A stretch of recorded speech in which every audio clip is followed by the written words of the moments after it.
अब हमारे पास है एक क्वेश्चन नंबर 2, ठीक है। 3.1 का क्वेश्चन नंबर 2 क्या बोलता है?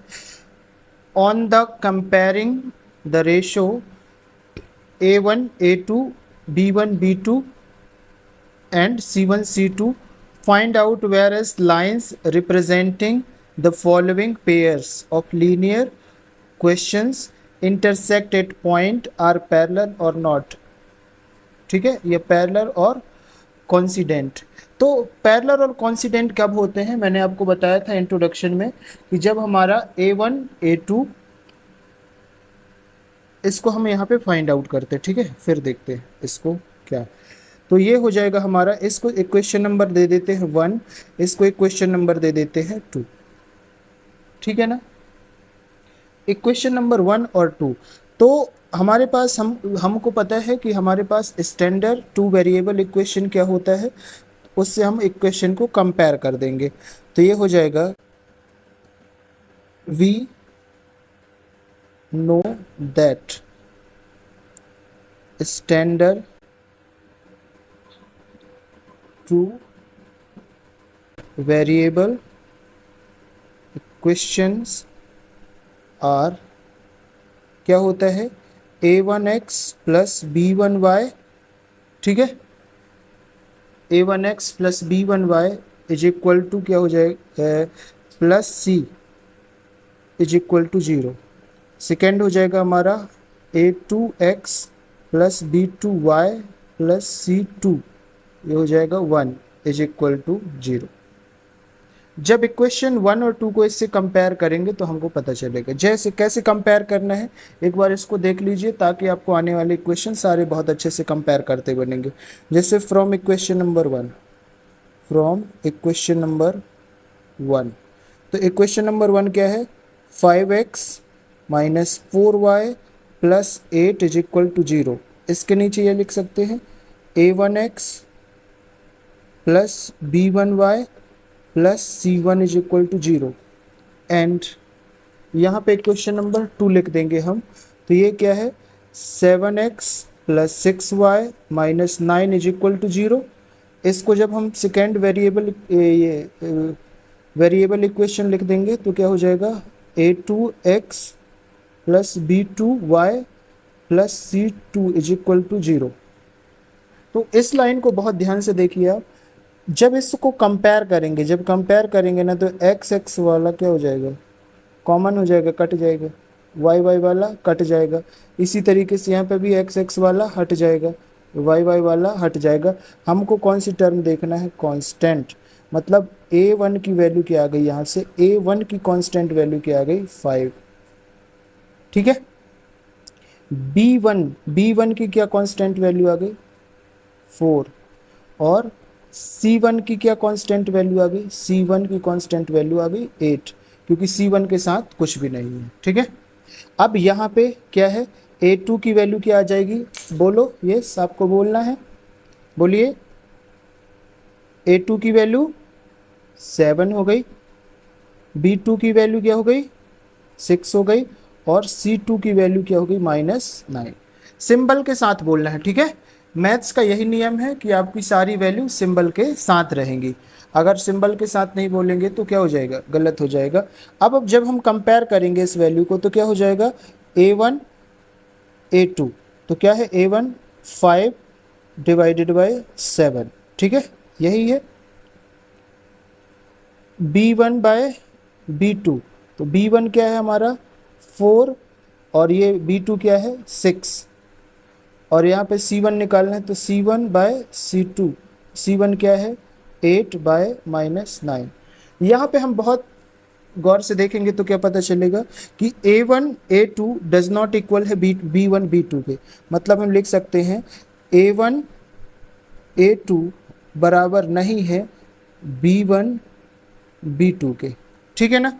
जब A1 A2 बराबर नहीं है B1 B2 के तो हम क्या लिख सकते हैं, ठीक है। तो जब हम सेकेंड वाले की ओर बढ़ते हैं तो देखते हैं कि ये हमको दिया है 9x plus 3y plus 12 is equal to 0 and 18x plus 6y plus 24 is equal to 0। इसको दे देते हैं हम इक्वेशन नंबर 1, इसको दे देते हैं इक्वेशन नंबर 2, ठीक है। इक्वेशन नंबर 1 और 2 दे देते हैं। तो लिखते हैं यहाँ पे when we compare this equation number 1 and 2 from the two variable equation.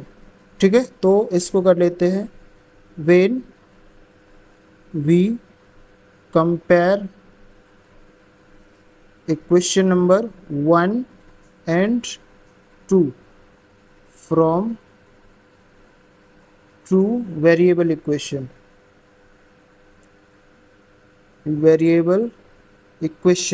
then what we have, two variable equation a1x plus b1y plus c1 is equal to 0, a2x plus b2y plus c2 is equal to 0। ठीक है, एक बार मैं और compare करके बता दे रहा हूँ, बहुत आसान है। जैसे from equation number 1 and 2, from equation number 1 and 2, ठीक है, कंपेयर करते आपको बनना चाहिए, एक दो बार कोशिश करेंगे तो बन जाएगा, बहुत ज़्यादा मुश्किल नहीं है। तो क्या है question number 1, 9x plus 3y plus 12 is equal to 0। जब यहाँ पे कंपेयरिंग इक्वेशन लिख देंगे तो ये हो जाएगा हमारे पास a1x plus b1y plus c1 is equal to 0। यहाँ पे एंड करके लिख दीजिए ये वाला इक्वेशन। ठीक है, तो ये हो जाएगा 18x plus 6y plus 24 is equal to 0। और यहाँ पे लिख दीजिए a2x plus b2y plus c2 is equal to 0। तो यहाँ पे मैंने पिछले क्वेश्चन में क्या बताया कि ये x जो सेम है वो कट जाएगा। ठीक है, इसको कंसीडर नहीं करेंगे, ये कॉमन हो जाएगा। y वाला भी क्या हो जाएगा, कॉमन हो जाएगा। यहाँ पे तो कोई कांस्टेंट नहीं है, तो इस तरीके से यहाँ पे a1 की वैल्यू क्या हो गई, यस बोलिए, a1 की वैल्यू क्या हो गई, a1 की वैल्यू हो गई 9। ठीक है, a1 की वैल्यू 9 ये हो गई। तो b1 की वैल्यू क्या हो जाएगी 3, मतलब b1 की वैल्यू क्या हो जाएगी 3 और c1 की वैल्यू क्या हो जाएगी 12। इस तरीके से जब हम यहाँ देखेंगे तो क्या हो जाएगा, हमको ये से ख़त्म हो जाएगा, ये वाई वाला चला जाएगा, तो ये हो जाएगा a2 की जो वैल्यू होगी 18 हो जाएगी, b2 की वैल्यू जो होगी 6 हो जाएगी, और यहाँ पे c2 की जो वैल्यू हो जाएगी 24 हो जाएगी। Now when we compare then what we will find, a1 a2, that means a1 9 और a2 की वैल्यू क्या है 18। तो इसको हम लिख सकते हैं 9 1 जा 9 और 9 2 जा 18, मतलब 1/2 लिख सकते हैं। अब दूसरी वैल्यू क्या है b1/b2, तो ये हो जाएगा कि हमारे पास b1 की वैल्यू क्या है 3 और b2 की वैल्यू क्या है 6, तो ये क्या हो जाएगा 3 1 जा 3, 3 2 जा 6, दैट मीन्स 1/2। अब ये हो जाएगा c1 c2। ठीक है, c1 c2 हो जाएगा, तो c1 की वैल्यू क्या है हमारे पास, c1 की वैल्यू है 12। ठीक है, तो ये हो जाएगा 12 डिवाइडेड बाय 24। c2 की वैल्यू क्या है हमारे पास 24, तो ये हो जाएगा 24। तो 12 1 जा 12 और 12 3 जा 24, सॉरी 12 2 जा 24, तो ये हुआ 1/2, यहाँ पे भी हुआ। ठीक है, 1/2। अगर यहाँ पे हम देखेंगे तो ये हो जाएगा a1 upon a2 is equal to b1 upon b2 is equal to c1 upon c2। ठीक है, अब यहाँ पे कौन सी कंडीशन लगती है, ठीक है, यहाँ पे कौन सी कंडीशन लगेगी, तो ये मैं इंट्रोडक्शन में पढ़ा चुका हूँ। ठीक है, आपको देखते ही समझ आ जाना चाहिए, क्योंकि पेपर में आपको ये प्रॉब्लम करेगा। अगर आपकी इसकी कंडीशन याद नहीं रहेंगी तो क्या हो जाएगा, द इक्वेशन आर कोइंसिडेंट। ठीक है, इसको लिख देंगे द इक्वेशन, दूसरे पेन से लिख दे, द इक्वेशन आर कोइंसिडेंट। ठीक है, the equation are coincident and there have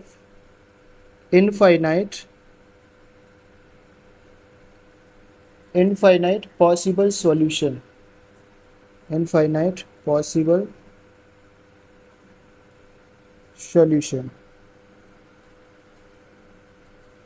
for given equation। ठीक है, for given equation, तो ये हो जाएगा इसका कंप्लीट आंसर। ठीक है, तो ये आपको समझ में आ गया होगा। जहाँ पे समझ नहीं आया एक बार वीडियो को पॉज करें फिर देखें तो आपको बहुत अच्छे से करेक्ट तरीके से समझ आ जाएगा। अब हम आगे बढ़ते हैं इसका लास्ट थर्ड वाले इक्वेशन की ओर। ठीक है, जब ऐसी इक्वेशन होती तो क्या लिखते हैं, द क्या हो जाएगा, the equation have a unique solution, a unique solution। ठीक है, a unique solution and the pair of line and the pair of line। ठीक है, इनकी जो पेयर ऑफ लाइन होगी इंटरसेक्ट करेगी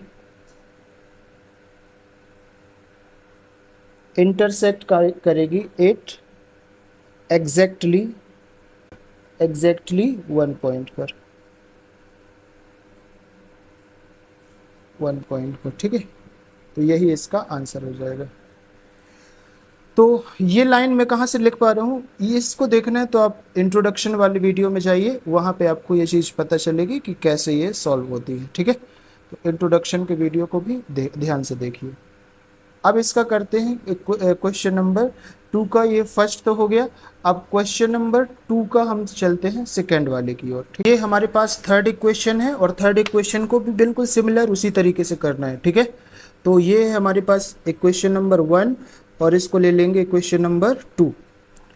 ठीक है, तो जब when we compare this equation from linear equation तो क्या हो जाएगा, जब इसको हम करते हैं solve, so when we compare, ठीक है, किससे कंपेयर करते हैं, a1x plus b1y plus c1 is equal to 0 and a2x plus b2y plus c2 is equal to 0, ये कंपेयर करते हैं। तो यहाँ पे अब मैं बार बार नहीं बताऊंगा, अब डायरेक्ट आपको बता रहा हूँ। तो आपकी a1 की वैल्यू क्या हो जाएगी, 6 होगी कि नहीं, बताइए, a1 की वैल्यू 6 होगी कि नहीं। तो यहाँ पे मैं लिख सकता हूँ ना, a1 की वैल्यू क्या होगी 6। ठीक है, b1 की वैल्यू क्या होगी -3, b1 की वैल्यू क्या होगी -3 और c1 की वैल्यू क्या होगी 10। ठीक है, ये आपको बनने लगा है। ठीक है ना, थोड़ा सा ध्यान दें। अब इसी तरीके से x वाला कट जाएगा, मतलब a2 की वैल्यू भी क्या हो जाएगी, a2 की जो वैल्यू होगी 2 हो जाएगी, b2 की जो वैल्यू होगी -1 हो जाएगी। अब आप पूछेंगे सर इसके सामने तो कुछ कांस्टेंट नंबर नहीं है, तो जिसके सामने कोई कांस्टेंट नंबर नहीं होता है उसको हम 1 कंसीडर करते हैं। इसको मैं इंट्रोडक्शन में ऑलरेडी बता चुका हूँ। ठीक है, और ये हो जाएगा c2 की वैल्यू हो जाएगी आपकी 9। अब यहाँ पे गौर से देखेंगे तो क्या समझ आएगा, हम इसको सॉल्व कर लेते हैं, हो जाएगा a1 a2 is equal to 6/2। तो यहाँ पे चाहे तो कर सकते हैं 2 1 जा 2, 2 3 जा 6 हो जाएगा क्या, मतलब ये आ गया 3/1। अब b1 b2 तो ये क्या हो जाएगा -3/-1, इस माइनस से इस माइनस को काट देंगे तो ये हो जाएगा 3/1। सिमिलरली क्या हो जाएगा c1/c2, तो क्या है c1 की वैल्यू 10/9। ठीक है, यहाँ से 9 आ गया। अब ये कटेगा क्या, नहीं कटेगा। तो यहाँ पे हमारी वैल्यू क्या आई, a1/a2 is equal to b1/b2 does not equal to c1/c2। यहाँ पे समझ आ रहा है ना। यहाँ पे देखेंगे तो a1 a2 की वैल्यू 3/1, b1 b2 की वैल्यू 3/1, मतलब a1 a2 है, a1 a2 है, a1 a2 है, b1 b2 के equal, but does not equal to c1 c2। ठीक है, 10/3 है, इससे c1 c2 के बराबर नहीं है। अब यहाँ पे हमारे पास कौन सी कंडीशन लग जाती है, ठीक है, तो यहाँ पे हमारे पास कंडीशन लग जाएगी कि the given equation are parallel. ठीक है, आर पैरेलल, ठीक है, to each other,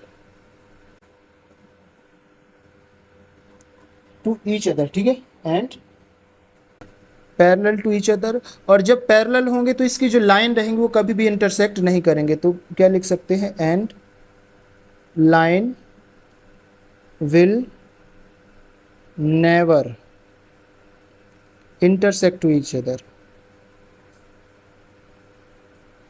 to each other, ठीक है। लाइन कभी भी एक दूसरे को नहीं काटेंगी। And there is no possible solution, यहाँ पे क्या लिख देंगे, and there is no possible solution, ठीक है। तो इस तरीके से आपका ये कंप्लीट हुआ क्वेश्चन नंबर 2। अभी हम आगे बढ़ते हैं क्वेश्चन नंबर 3 की ओर। आई होप कि ये समझ में आए होंगे।